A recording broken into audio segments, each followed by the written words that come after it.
Hey everyone, Technomentary here with a video for you guys. In today's video, I'm going to show you how to factory reset and erase and delete everything on your iPhone. This is something you're going to do if you're going to be trading in, selling, or giving away your iPhone, and you want to make sure it's ready for the next person to use without having any of your data on the phone. It's back to factory settings. So let's get started.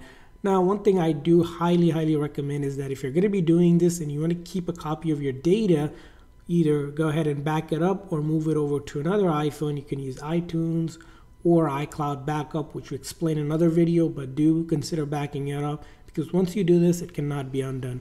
So once you got past the backup thing, we can go ahead into our factory reset. So we can go into our setting. From there on, what you want to do is go ahead into settings, go to general, scroll all the way down where it says transfer reset iPhone. You're going to click on that.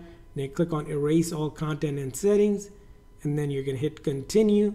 And once you hit continue, it's going to prompt you for your Apple ID password if you haven't signed in. So you need to enter your Apple ID password, and then from there on, you're going to get this erase iPhone option. Make sure you enter your Apple ID password correctly.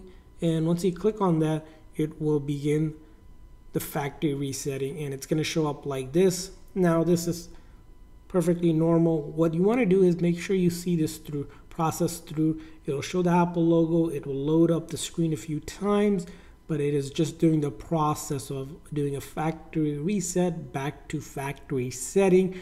And we're going to show you what it looks like to be successful. When we go through this video, it's going to go back to the hello screen, which we'll show you just so you know how it looks like when it successfully is factory reset. So here it does take a moment, sometimes a few minutes, sometimes up to 5 to 10 minutes, depending on how much information or data like photos, videos, app it has to delete.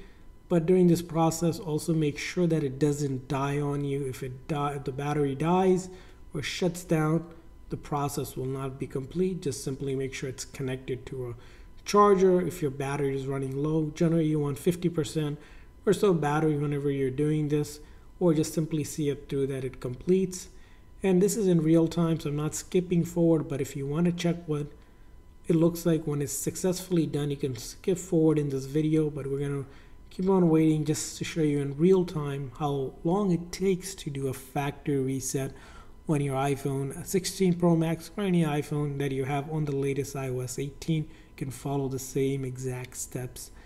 And while you're waiting here, if you haven't hit that like or subscribe button, definitely give a thumbs up if this video is helpful. And for more tips and tricks for your iPhone, especially the iPhone 16 and iOS 18 updates, do hit that subscribe button.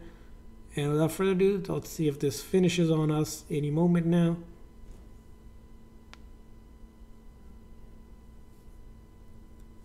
So it looks like, sometimes it looks like it's very slow, but then sometimes I notice sometimes it will go slow and then all of a sudden it will finish really quick. So that sometimes, see, as you can see here, would just stop and then we get to this hello screen. As I mentioned, this is what a successful factory reset looks like, because once I swipe up, right, it's going to ask me to set up the language and such. That's because all of my information has been deleted. So the next person, or if you're trading it in, can use this device without you having to worry that your data is there. So that's how you do it. I hope this video was helpful. If so, again, please consider the like and subscribe button for more tips and tricks for your iPhone and other iOS devices. We'll see you guys next time.